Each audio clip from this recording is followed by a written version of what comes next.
"No one ever kissed me," said the trembling girl, dirt still clinging to her dark skin from the stones the children had thrown. The towering cowboy simply scooped her up in his massive arms and pressed his lips to hers. The cursed girl lived like a ghost on the edges of civilization, feared for the unsettling way she made people confess their darkest secrets with just a glance. Everyone knew she'd die alone, forgotten, another broken soul the frontier had claimed. But when the wandering cowboy arrived, warned by every merchant and sheriff to stay away from her cabin, he saw something no one else could see. What neither realized was that her strange gift held the power to heal or destroy everything they'd ever known about truth and love. Would his unexpected tenderness save them both? Or would the town's fear tear apart the only real connection either had ever found? Before we continue, comment where you are tuning in from. Perhaps we will publish a story there. The dirt hit Amara's back as she hurried past the general store. Children scattered like startled birds, their cruel laughter echoing through the dusty streets of Millfield Creek. She pulled her worn shawl tighter and kept walking. "Don't look at her directly," Mrs. Henderson whispered to her daughter. "That girl's got the devil's eye." Amara had heard it all before. The cursed girl, the one who made decent folks say things they shouldn't. She ducked her head and continued toward her cabin on the outskirts of town. The memory still burned fresh from 3 years ago. She'd been 16, sitting in the back pew of the small church. Pastor Williams had been preaching about honesty when their eyes met across the congregation. The words had poured from his mouth like water through a broken dam. "I've been stealing from the collection plate to buy whiskey." The silence that followed had been deafening. Within a week, Amara found herself living alone in an abandoned cabin, working as a laundress for the few brave enough to hire her services. Sheriff Bartlett watched her now from beneath the brim of his hat. His weathered face held the same disgust she saw everywhere, the same fear. "Keep moving, girl. Don't want any trouble." Amara nodded and quickened her pace. Trouble seemed to find her whether she wanted it or not. The cabin sat like a forgotten grave marker among the scrub brush and tumbleweeds. Amara pushed through the creaking door and set down her basket of mended clothes. The silence pressed against her ears. No voices, no laughter. Just the endless whisper of wind through the gaps in the wooden walls. She moved to the small mirror hanging near her wash basin. Dark eyes stared back at her. Eyes that seemed to see too much. Her grandmother's eyes. "It's a gift, child," her grandmother had whispered on her deathbed. "Your great-grandmother had it too. Helped folks see the truth they were hiding from." But Amara had never seen it as a gift, only a curse that kept her trapped in loneliness. Thunder rumbled in the distance. Dark clouds gathered on the horizon like an approaching army. Amara began preparing for another solitary evening when hoofbeats echoed across the desert. A rider approached through the growing dusk. Tall and broad-shouldered, he sat his horse with the easy confidence of a man comfortable in the saddle. His hat cast shadows across a face that had seen hard weather and harder times. He dismounted near her door just as the first fat raindrops began to fall. "Storm's coming in fast," he called out. "Wondering if I might wait it out under your roof." Amara hesitated. No one came to her cabin willingly. Most avoided it like a plague house. "You sure you want shelter here? Most folks in town would tell you to ride on." Lightning split the sky. The rain began in earnest, turning the dust to mud in seconds. "I'm Jed Morrison," he said, removing his hat, "and I don't put much stock in what most folks say." Something in his voice made her open the door wider. He led his horse to her small lean-to and stepped inside, water dripping from his coat. "Much obliged," he said, settling onto the wooden chair near her table. "Name's been Amara Washington for 19 years now." They sat in the flickering light of her oil lamp while rain hammered the roof. Jed didn't seem nervous like others did, didn't avoid looking at her face. "You're the one they warn travelers about," he said. It wasn't a question. "Depends what they told you." "Said you make people say things they don't mean to say. Called you cursed." Amara's hands trembled as she poured water into her kettle. "Maybe they're right," And maybe they're afraid of something they don't understand. She looked up then, meeting his eyes directly for the first time. Most people flinched away when she did that, but Jed held her gaze steady and calm. The words came from him like they always did with others. But these words were different. "I've been lonely my whole life," he said quietly, riding from town to town, never staying long enough to matter to anyone. "But sitting here with you, I don't feel that emptiness." Amara stepped back, stunned. Usually people confessed their shames, their secrets, their fears. Never had anyone spoken of loneliness with such gentle honesty. "You're not afraid," she whispered. "Should I be?" The storm raged outside, but inside the cabin something had shifted. Amara felt a flutter of hope she hadn't experienced in years.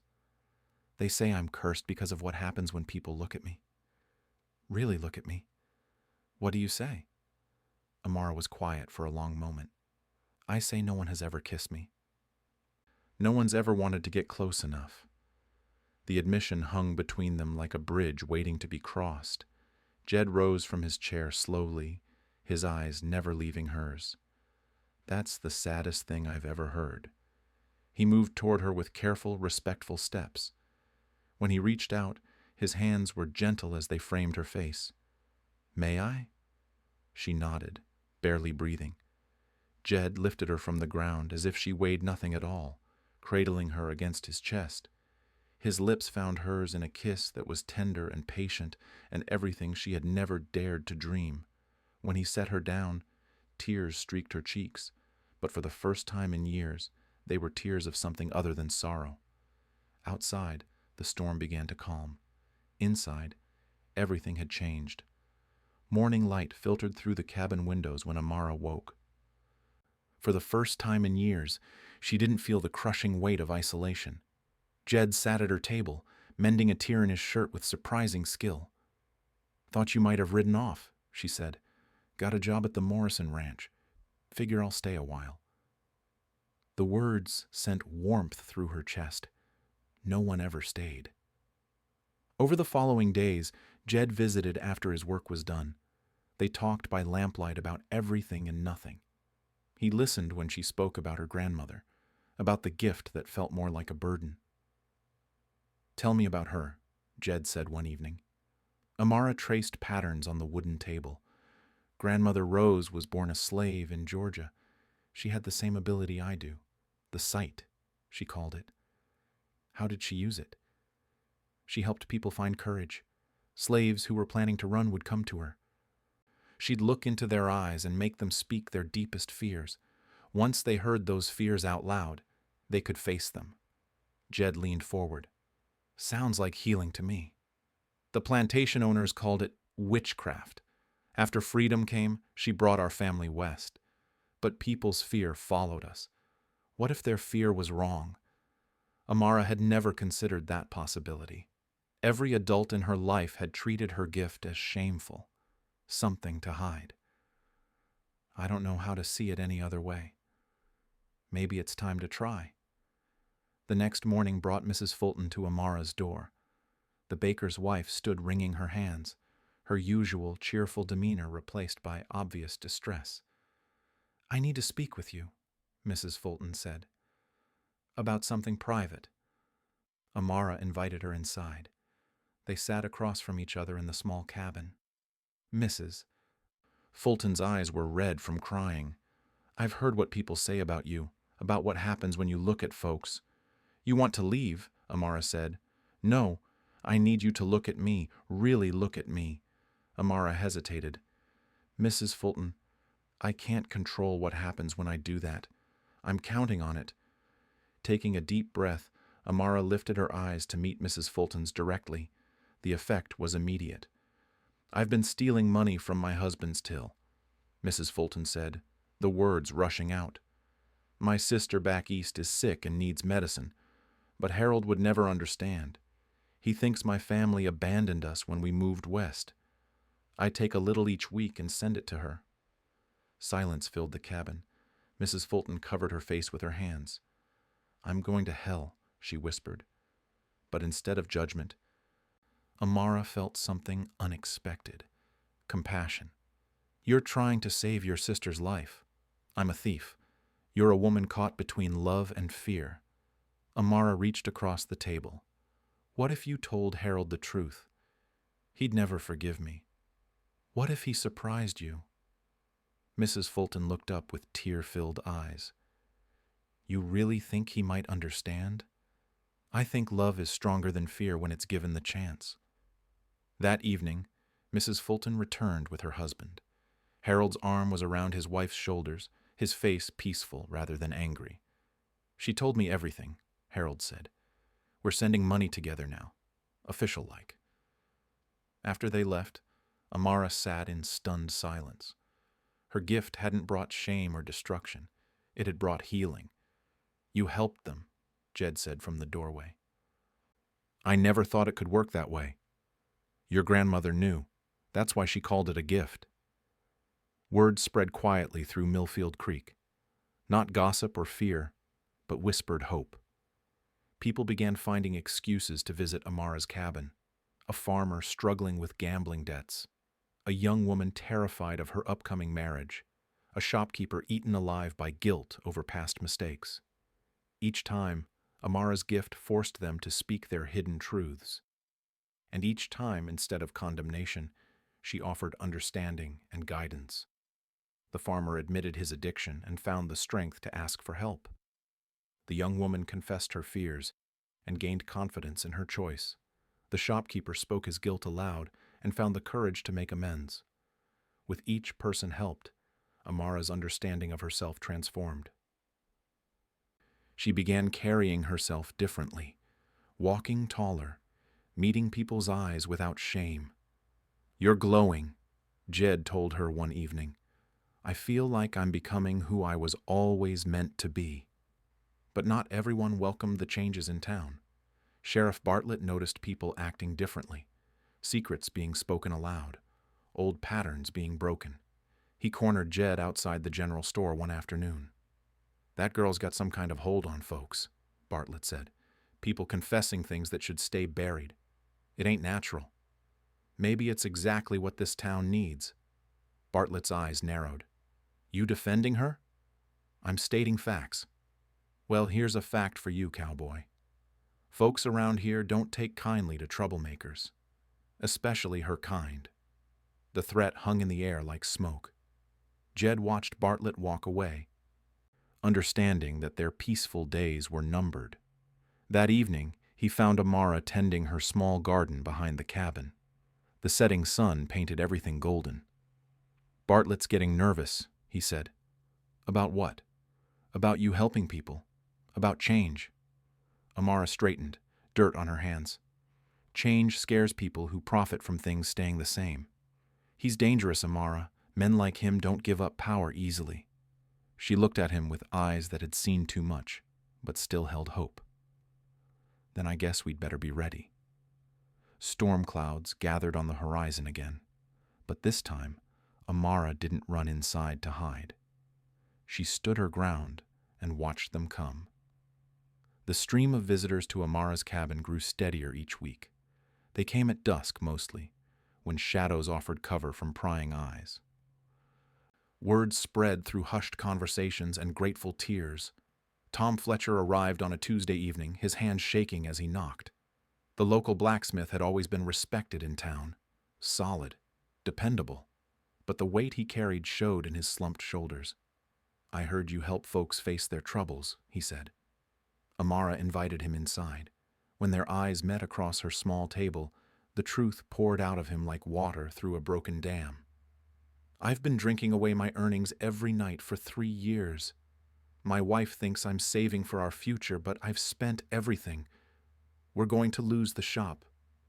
The confession hung heavy between them. Tom covered his face with his calloused hands. She deserves better than a drunk for a husband. She deserves the truth, Amara said gently. And a chance to fight for your future together. What if she leaves me? What if she doesn't? Tom left that night with purpose in his step instead of shame in his heart. 2 days later, Amara saw him walking through town with his wife, both of them heading toward the new temperance meeting at the church. Each success built Amara's confidence. She began to understand her grandmother's words about healing. Truth, even painful truth, could set people free from the prisons they built for themselves.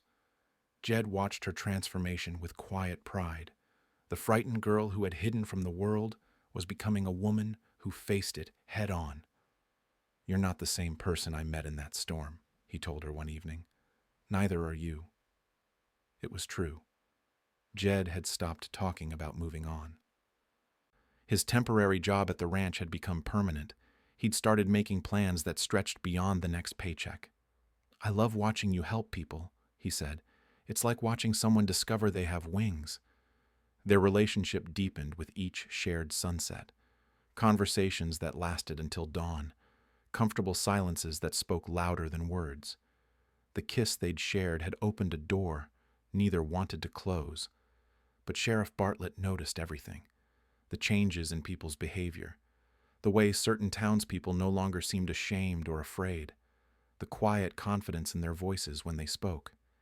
He didn't like change. Change meant questions. Questions meant scrutiny. And scrutiny was the last thing Bartlett needed. "Something's got to be done about that girl," he told his deputy one morning. "She's got some kind of unnatural influence over folks. Maybe folks are just tired of carrying their burdens alone." Bartlett's eyes narrowed. "You defending her too?" The deputy looked away. Half the town had started seeing Amara differently. The other half still feared what they didn't understand. Friday afternoon brought the confrontation Amara had been dreading. Sheriff Bartlett appeared at her cabin with 3 other men. Their faces held the familiar mixture of fear and hatred she knew too well. "We need to settle this once and for all," Bartlett announced. "Folks are claiming you got some kind of power over them, making them say things against their will." "I don't make anyone do anything." "Prove it." Bartlett stepped closer. "Look me in the eyes. Do your worst." Amara hesitated. She'd learned to use her gift carefully, with consent, but Bartlett's challenge hung in the air like a gauntlet thrown down. "I don't think you want that, Sheriff." "I ain't afraid of some girl's parlor tricks." The other men murmured agreement. They'd come looking for proof that she was a fraud. Amara realized they wouldn't leave without it. She lifted her eyes to meet Bartlett's gaze directly. The effect was immediate and devastating. "I've been taking bribes from the railroad company," Bartlett said, his voice flat and emotionless. "They pay me to look the other way when they force farmers off their land. I've got over $300 hidden under my floorboards." The silence that followed was deafening. The men with him stepped back as if burned. One of them was a farmer who'd lost his property to the railroad just last month. Bartlett's face went white, then red with rage. "You witch! You made me say that." "I didn't make you do anything," Amara said quietly. "I just made you tell the truth. That wasn't truth. That was some kind of spell." But the damage was done. The farmers in the group exchanged knowing looks. Too many of them had lost land under suspicious circumstances. Too many had suspected Bartlett's involvement. "Is it true, Sheriff?" one of them asked. Bartlett's hand moved toward his gun, but Jed appeared beside Amara, like a shadow made solid. "I wouldn't," Jed said, his voice calm but carrying the promise of violence. Bartlett looked between them, calculating odds. Finally, he stepped back. "This isn't over," he said. "People need to know what she really is." After they left, Amara sank into her chair. Her hands shook as she poured water from her pitcher. "I shouldn't have done that," she said. "He forced your hand. I humiliated him in front of his men. He'll never forgive that." Jed knelt beside her chair. "Some truths need to see daylight, even when it hurts. He's going to come for me now, really come for me. Then we'd better be ready." Outside, storm clouds gathered again. But this time, the storm brewing had nothing to do with weather. Bartlett would rally every frightened, prejudiced voice in town. He'd turn her gift into something twisted and evil in their minds. The peaceful days were over. The real fight was just beginning. Sheriff Bartlett wasted no time spreading his poison through Millfield Creek. By Sunday morning, half the town buzzed with whispers about witchcraft and unnatural powers. Fear spread faster than wildfire in dry grass. She made me confess against my will, Bartlett told anyone who would listen. Got some kind of dark magic in those eyes of hers. The truth about the railroad bribes got buried under accusations of sorcery. People who might have demanded justice instead worried about protecting themselves from supernatural threats. But not everyone believed Bartlett's version of events. Tom Fletcher stood up during the town meeting that evening, his wife beside him. "That girl helped save my marriage," Tom said. "Helped me find the courage to face my demons. Ain't nothing evil about helping folks heal." "She bewitched you," Bartlett shot back. "Made you think her curse was a blessing." Mrs. Fulton rose from her seat. "She helped my Harold and me, too, brought us closer together than we'd been in years." More voices joined them. The farmer who'd beaten his gambling addiction, the young bride who'd found confidence, a dozen others whose lives had been quietly transformed. The town split down the middle. Those who'd experienced Amara's gift defended her. Those who feared what they didn't understand rallied behind Bartlett's accusations. Jed watched from the back of the room as the argument escalated. Voices raised, fingers pointed. The careful peace that had been building crumbled like a house of cards. "We need to get you out of here," he told Amara that night. "At least until things cool down. Running won't solve anything. They'll just say it proves their point. Staying might get you killed." Amara looked out her window at the town lights flickering in the distance. "My grandmother never ran. Even when they called her a witch, too. Your grandmother didn't face down an angry sheriff with a reputation to protect. Maybe it's time someone did." The next few days brought an uneasy calm. People crossed the street to avoid each other. Former friends glared across the divide Bartlett had created. The town felt like a powder keg waiting for a spark. Mrs. Fulton appeared at Amara's door on Wednesday evening, but she seemed nervous in a way that had nothing to do with Bartlett's threats.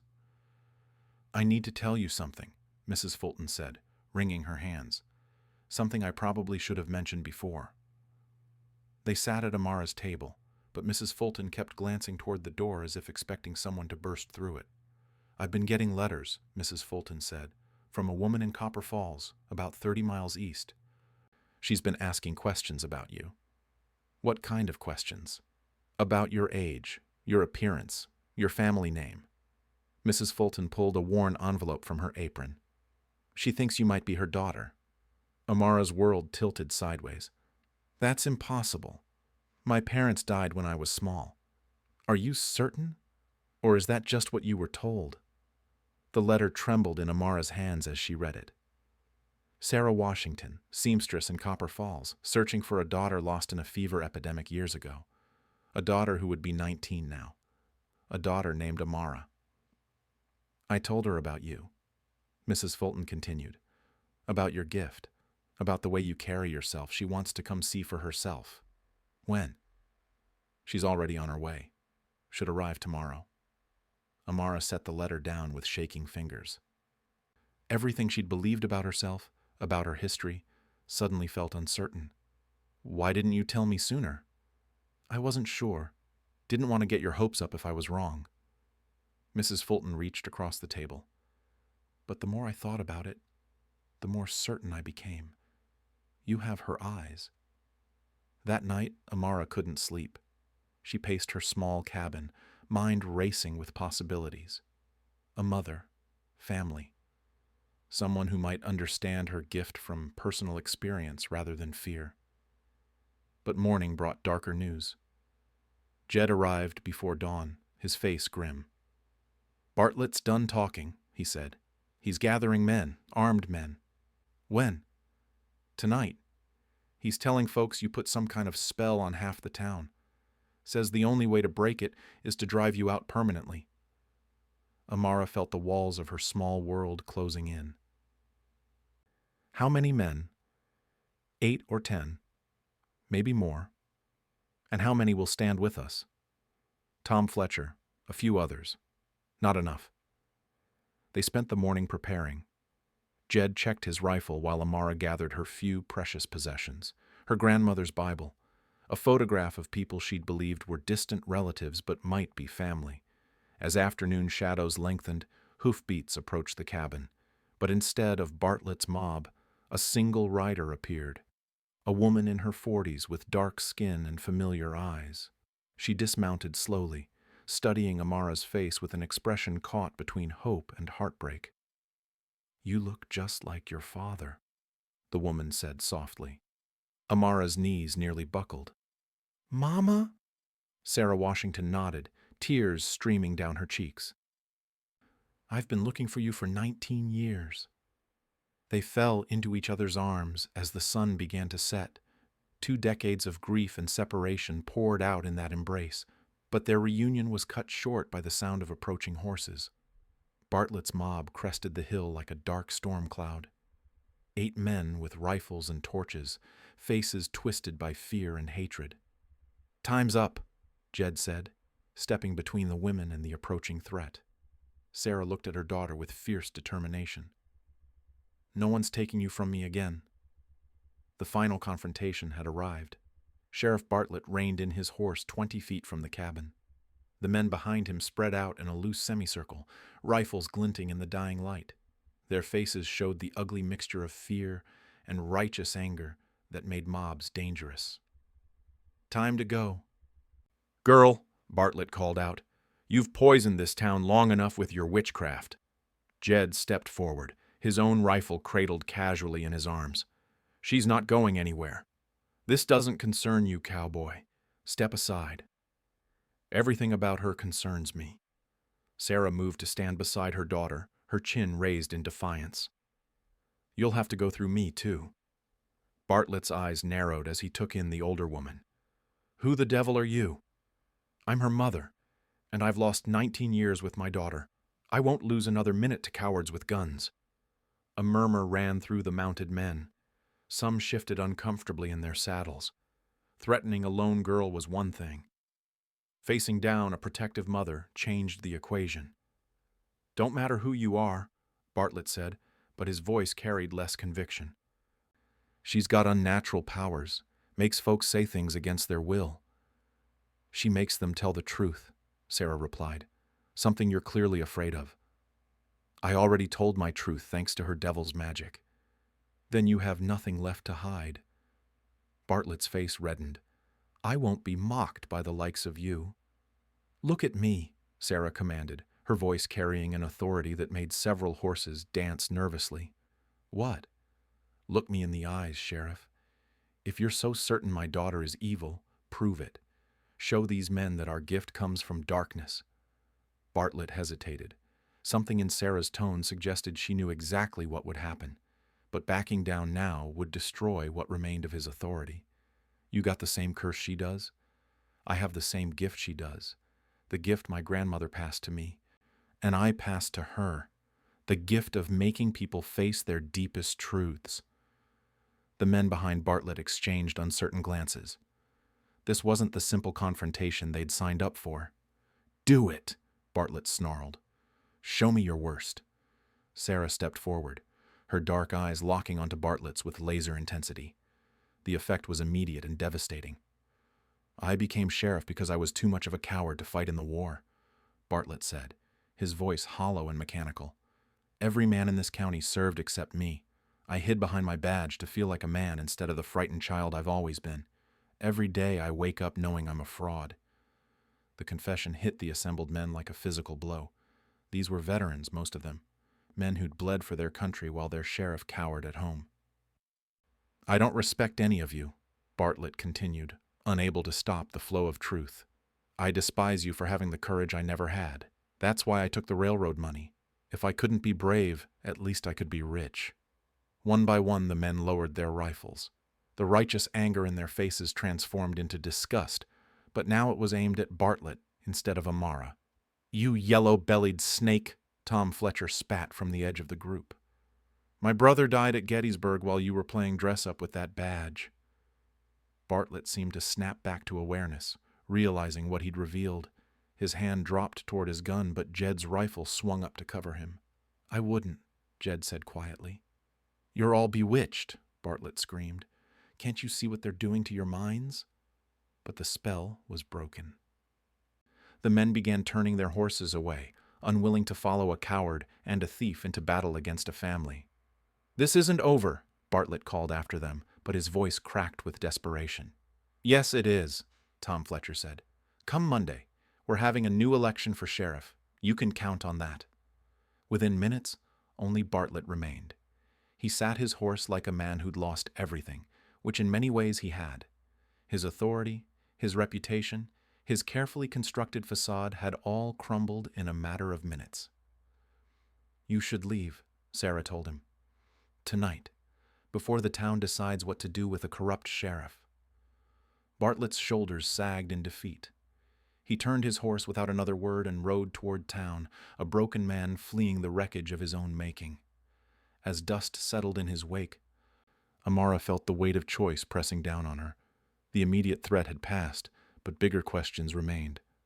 "You could come with me," Sarah said softly. "Back to Copper Falls. We could start over together." "What about the people here who need help?" "There are people everywhere who need help, daughter. But you only get one chance to rebuild a family." Jed stepped closer, his eyes gentle but sad. "She's right, Amara. You've got a chance most folks only dream about. What about us? We'll always have what we shared, but this is bigger than us." Amara looked between her mother and the man who'd changed everything with a single kiss. Two different paths stretched before her, two different futures. The choice would reshape everything she'd built in Millfield Creek. But for the first time in her life, she had the luxury of choosing from love rather than fear.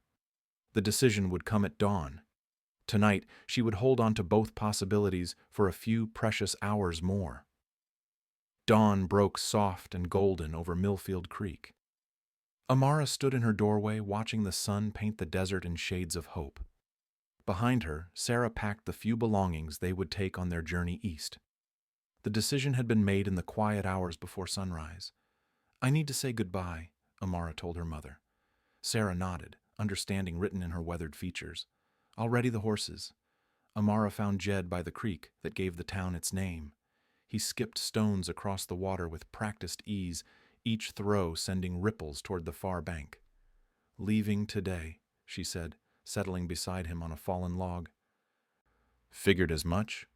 He didn't look at her, just kept throwing stones. "It's the right choice." "Is it? You get your family back. You get a fresh start somewhere people don't know your history.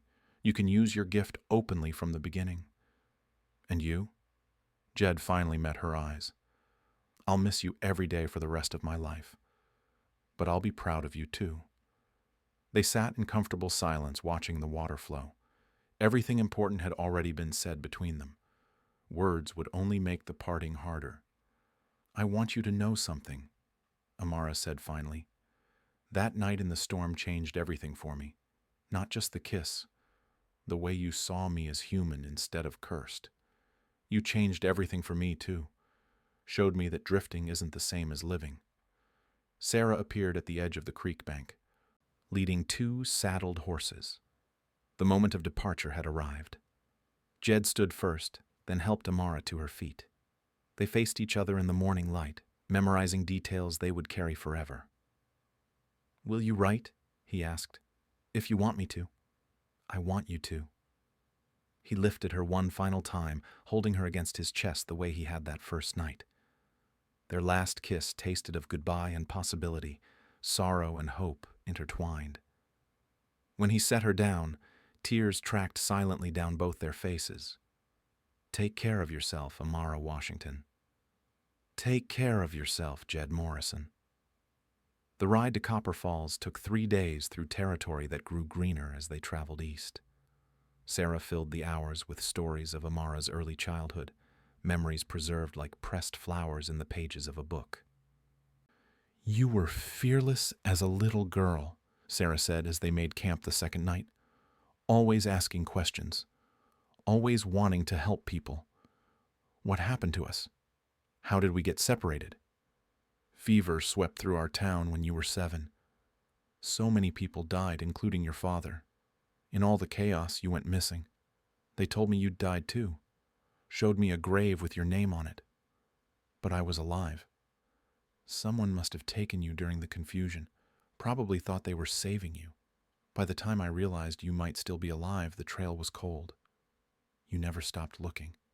Never. I followed every rumor, chased every lead. When Mrs. Fulton's letter arrived describing a girl with our family's gift, I knew it had to be you. Copper Falls turned out to be a thriving town built around a lumber mill. Clean streets lined with painted houses, children playing safely in yards, a place where Amara could walk without fear. Sarah's seamstress shop occupied the ground floor of a tidy building on Main Street. Living quarters upstairs provided space for both women. It felt like home from the moment Amara crossed the threshold. People here know about my gift, Sarah explained. They come to me when they need help sorting truth from lies. It's respected here, not feared. Within a week, word spread about Sarah's daughter. Visitors began appearing at the shop, seeking the same kind of guidance Amara had provided in Millfield Creek. But here, they came openly, gratefully.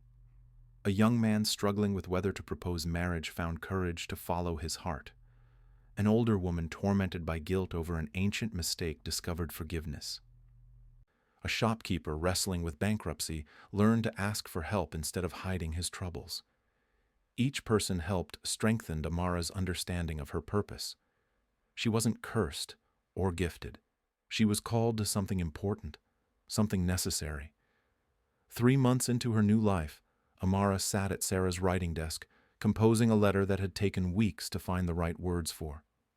"Dear Jed," she wrote, "Copper Falls has welcomed me with open arms. Mother and I work together helping people find their way through difficult truths. I'm happier than I've ever been, but I think of you often. You gave me the greatest gift possible. You helped me see my worth when I couldn't see it myself. The door is always open if you find yourself traveling this way. Your friend always, Amara." She mailed the letter that afternoon and tried not to count the days until a response might arrive. 2 weeks later, she woke to the sound of hoofbeats outside the shop.